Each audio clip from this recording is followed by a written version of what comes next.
Hi everyone, hope you are doing well. So in this video, we will see how we can display a different content type in a lazy vertical grid.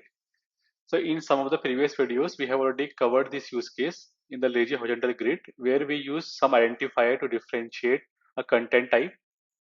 So if you see here, if user ID is 5, then we will display captain item. Otherwise, we are displaying a user item. Okay. So this approach is correct. So there is no issue with this approach, because here we only have a two use case. But let's say our use case got increase in future. Let's say we want to support more than two elements. Then how we can create this function as a generic? Because if we write everything in a single place, so it will be difficult to manage, and it is not ready to adopt a new view type. Okay. So in this video, we will discuss about the content type, which is a default property of this item. So if you see here, content type, we will receive this property in items. So we will check the usage of content type to support different type of contents. So to use this part, first we need to have some idea like how we will going to start and what changes we need to do to support this part. Okay. So if you see here, our current list contain a user element, and each are similar objects which have some different information. Okay. Now to support generic content type, so what we need to do, we need to have some identifier which will be same for each the element, but only the difference is whenever they try to build the UI component, then it will be different. Okay. So first we will create some different type of classes. So first create a package here. Let's call it data. Okay. Now let's say we are supporting different type of content. First we will say a text type of content.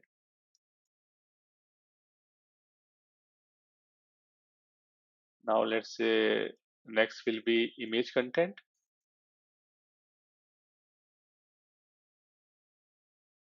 Now next will be text and image content, and next will be card content. So these are the four content type which we want to support. Okay.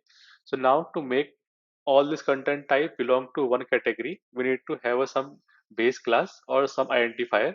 So we will create a Kotlin class and we will say column content. Okay. And we will create it as an interface. Now these all element should implement this interface column content. This will also implement this one. Okay. Now in this column content, we will create one function which will be different based on the implementation. Okay. So here we will create one function build item. So this function will build a different type of item based on type. Okay.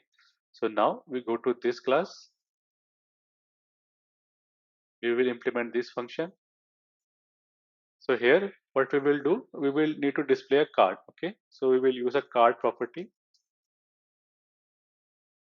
Okay, now if you see here, we are receiving an error because card is a composable function and we cannot call a composable function from a non-composable scope. So what we will do, we will go to build item and add annotation here, composable, and here we need to add composable. Okay, now you can see this error got disappear. Now in this card, we have a card, but now we require a data. Okay, so how we can pass a data? So this will be, we can say it user. Okay, now we get the user object. So we will now display content. Let's say we will say text. So it will be user. So we are not able to access the user because we need to mark it as well. Now we are able to access user, and here we need to display username. We can make it private also. Similar way, go to image content, do the same here. Again, pass user, make it well. Now here we will use icon. This will be image vector. This will be user dot user image. Content description will be user dot username. Now in this text and image, we will do the same. Again, we will have well user Now in the build item, we are having a text and image content. So what we can do, we can use a row scope. Now in the row scope, first we will use icon. Again, here it will be user image, and here it will be user dot username. Now next will be text. Smooth this thing, and text is equal to user dot username.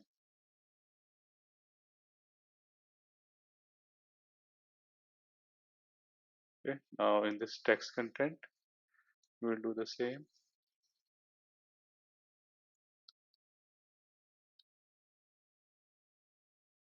And it will only have text. And here we will pass user dot username. Now we are receiving some warning here because composable function should start with capital letters. So we will just go to build item, just rename it to build item. Okay. Now we have different type of content, and its parent class is column content. Okay. So now we go to our code, main activity. We will go to vertical column. We will just comment this code for now.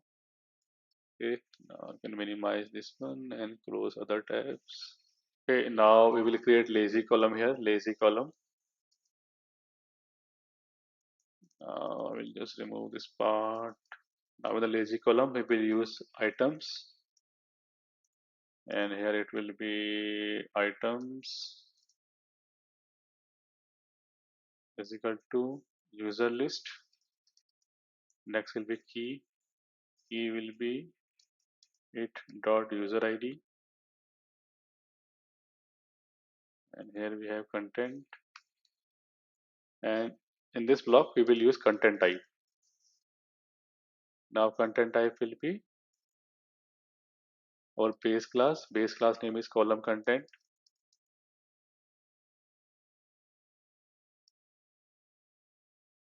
Now you can notice when we change the content type, we are receiving this error because now this will be our column content.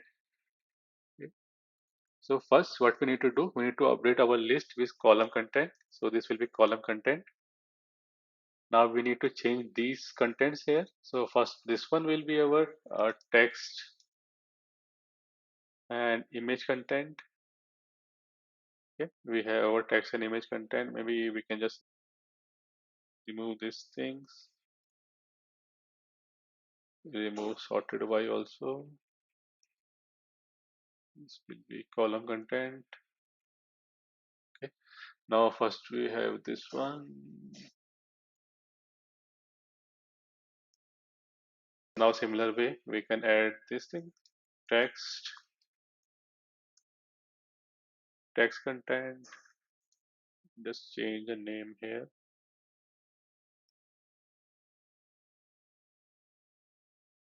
Let's duplicate these lines. Text content, text content. We can just change the name here.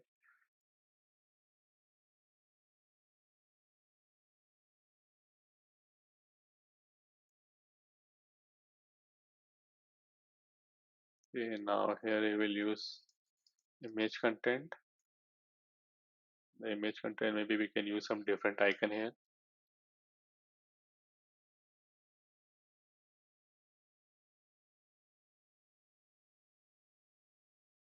Okay, now we have text and image content, text content, image content. We only have one pending case for card content. Okay, so we will add card content. Now in the card content, we will add one more user here. Duplicate these lines, and here we will say a different user. Let's say Sami, Ashwin, Jadeja, Raj. Okay. Now we need to make this IDs unique. So just change these things. This will be 2, this will be 3, be 4, this will be 5, 6, 7, 8, 9, 10, 11, 12, 13. Okay. Now we have this list. Now here what we need to do, we need to get a unique ID. So we'll again go to this class, and here we need to create one function called get ID. So this will be integer value. Now we need to implement this function to all the classes. Let's first go to card content, press option enter. Now here return user dot user ID. Similar way, just copy this code, go to image content, go to text and image content, go to text content. Now we go to main activity, and here we will change it to get ID. For this content type, we need to make some change. This should be part of a body. Okay. Now you can see this error got disappear, and here we have it as a column content. So what we will do, we will use it dot build item. Now we can close this tab, and now just navigate to the function. This function name is display vertical list. We'll go to display vertical list. This one.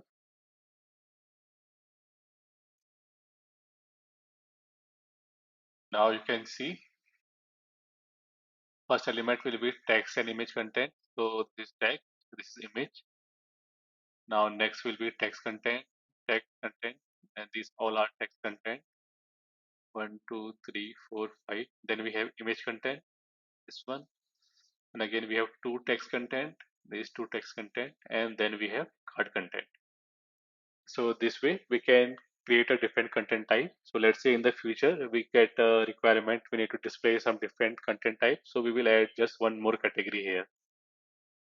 So if you notice here, we are passing a user object to all these classes. So this is not required, because if you see this one text content, it only require unique ID and name.